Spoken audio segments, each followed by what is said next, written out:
All right, here we go again. Buckle up. So I forget sometimes that when I read something, you can't see it. You can't see what I'm seeing when I read something or the news and things such as that.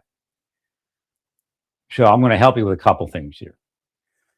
When you read, because again, they like it to say it's the immigrant attacking the American citizen, and I think the administration loses the mark or loses not the mark, loses the advantage of saying, "Hey, these victims are immigrants."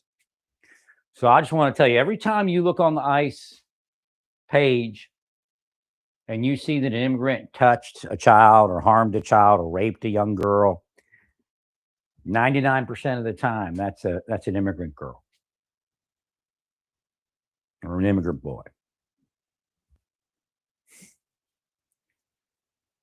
I mean, it's not Lake and Raleigh. So again, because somebody touched in and gave me an inside hug, because I do protect them, and she showed up. I don't know exactly everything I did for her, but I met her somewhere along the way, and she's doing okay, and she hears from me, so encouraging her or whatever it is. And I believe she's an immigrant, or she's in a foreign country. There may be multiple coming in through one face.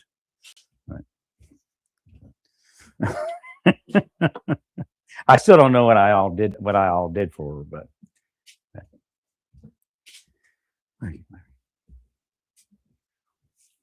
like I said, I'm that guy, the Raziel guy. So you'll have predominantly women.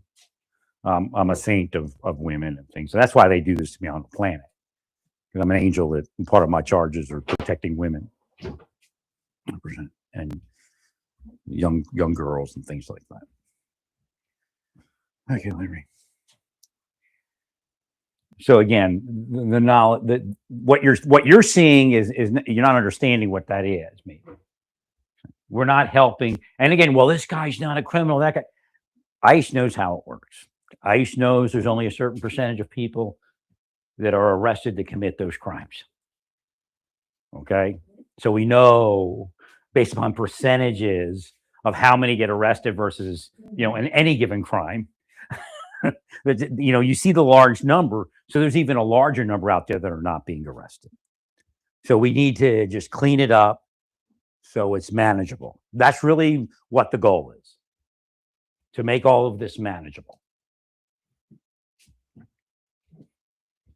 And the cartels know that if we minimize the number of unlawfully present immigrants, they're not going to be able to hide all of their illegal operations. And some of these people are involved in money laundering.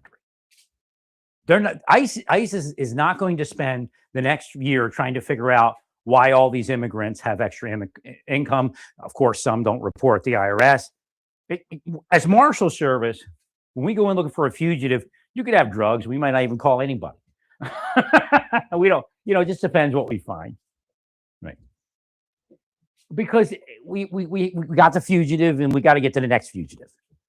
Right? ICE got the immigrants, got to get to the next immigrant. They might say file a confidential report, but you find people with all this unlawful income, or I wouldn't call it unlawful, but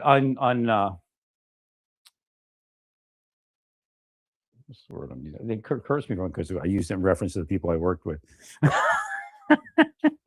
And undefinable income is the best I can do right now. Like income that has no reason to be there. It's not, you can't calculate it in. Even if you, like in most times, if you're an investigator and you're looking for income that doesn't have a reason to be in someone's life, you give them the benefit of the doubt because, again, obviously, you're not going to jot and tittle it down. Although in my life, they tried to do that.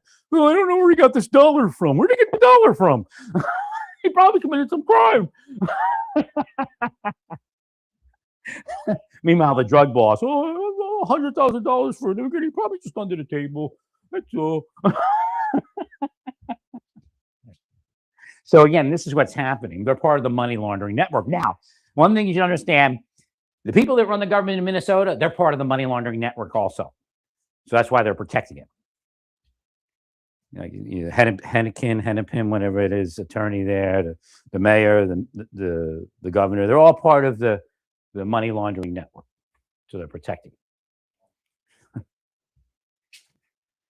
So what I'm trying to tell you is, they're not all going to have a charge. Do ICE officers believe? I'll tell you right now, the ICE officer that was required to defend himself and neutralize the threat, and that threat being Mrs. Good, I guarantee you there's cases he looks at in ICE and said, well, I wouldn't do that. But, we got to do it. They tell us do it, we do it. Right. Right. That's the hardest thing about being in law enforcement, is when you have a personal. I was a church guy back then. Well, actually, I came out of the military. It was more of I read the Bible more than I was a church guy, but obviously not a church guy, because they're crooks nowadays, and maybe probably were crooks then too. So I'm not a church guy because I'm not a crook. Right. Great logic. But when I was in the Marshal Service, they were training us, because that's when they started that, was it a FACE training, I think it was called? The abortion clinic training. So I'm watching a video at FLETC. I had already been a correctional officer and sapper and all that, right? But I'm watching these Christians, the actors, were Christians, and they were showing you how to carry yourself, and what to do, and when to detain, and how to detain, because they're going to be dead weight and all this other stuff. So I'm watching it, but it's Christians, and they're singing hymns. So the actors, probably deputies or something, we're singing Christian hymns while we have to arrest them, and they become dead weight and all these things. So I went what's called in the military. If you go to some of the leadership training, I know it's in the primary, it's in PLDC, and it's probably in a couple of locations, and probably also in BNOC. But ethical dilemma, ethical reasoning process, something like that. The ethical dilemma reasoning process. So you have an ethical dilemma. You're a cop, you got to enforce the law, but you don't feel it's right. So you got, again, with ICE officers, with what the conclusion I came to, I got to do my job. And actually, if they were a Christian, they wouldn't be out there. They'd be somewhere else. Right. Well, I was never like this pro-life dude, but again, I made pro-life decisions in my life. And again, that's where I like to keep the idea there. And it isn't necessarily pro-choice, because pro-choice is a corporate thing. It's something completely different than actually the definition of pro-choice is probably what I am. But pro-choice is not pro-choice. It's the activism we see against ICE and all that. Right. If it was just simple pro-choice, they'd probably have a lot more people supporting them. Well, because I believe it's not my place, it's God's place to decide what you're doing. Well, you didn't get anywhere with a law. I'll tell you that. If any abortion was ever minimized, it's with prayer. So you don't actually have to do the law, and it's more effective without the law, because you lost people from the thought process, from the ethic, by trying to lord over them and force them and combine it with being gay and combine it with this and combine. Because again, once you make it a political platform, then it becomes the anti-LGBTQ plus platform also. So everybody that's an anti-LGBTQ plus now is thinking, well, I'm anti-pro-life, right? And then I become anti-ICE. See how it's working, right? But that's all. You're all being manipulated. You're all being psyoped. Yeah, obviously, so don't point to me as being, what are they called, MAGA? Obviously, MAGA was something similar. Again, what you're trying to do is my team, your team, and I'm not on either team, but I'm on all teams. But I don't play the game. Again, they'll try to categorize what I'm doing as something other than law enforcement, or at least law enforcement assistance at this point. It probably is law enforcement, but it's not illegal for a citizen to engage in those activities. You don't even need a private investigator's license to do it. Okay. I actually stopped myself short, because I could actually run every last one of you in a computer as long as it's a private sector database. But I'm not going to go that far. Not worth it. Tried it before when I was in the government. They played a game with it, and I'm like, that's it. Not playing the game.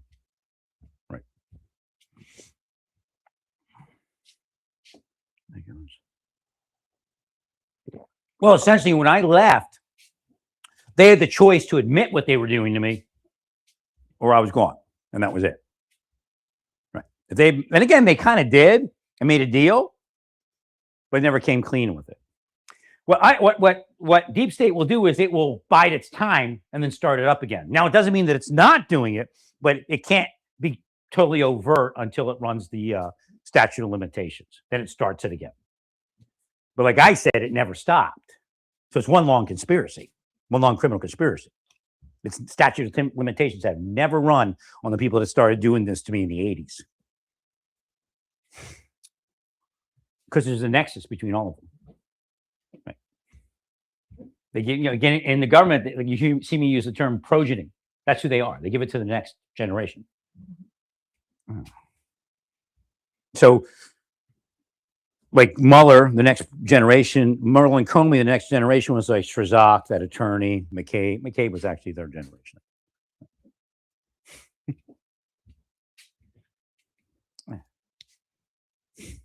I mean, and meanwhile, they're out partying life, man. Come on. I call it the federal orgy. So they try to make it out that I'm an orgy person. And actually, psychologically operated. I never did it, but I went through the investigation of it where I could. I couldn't do any further. I handed some of it to FBI, but they just shit on me. So I'm like, get out of here, fucking fakers. You're not even real. Because that was part of it. That was how they got me to do some of it by insinuating that they were there. Again, it's a psyop. It's people. The only people I deal with in a day. Again, so they get to penetrate your mind. Don't think that your mind is your own. Your mind is never your own. Their mind is not their own, but they're part of making other people's mind not their own. So therefore, they're culpable. Well, Satan's in their mind. But other people that can psychologically and metaphysically manipulate your mind and your thought process. And that's like the biggest sin in their world, is that you actually tell somebody about that. That's why they love killing me. All right.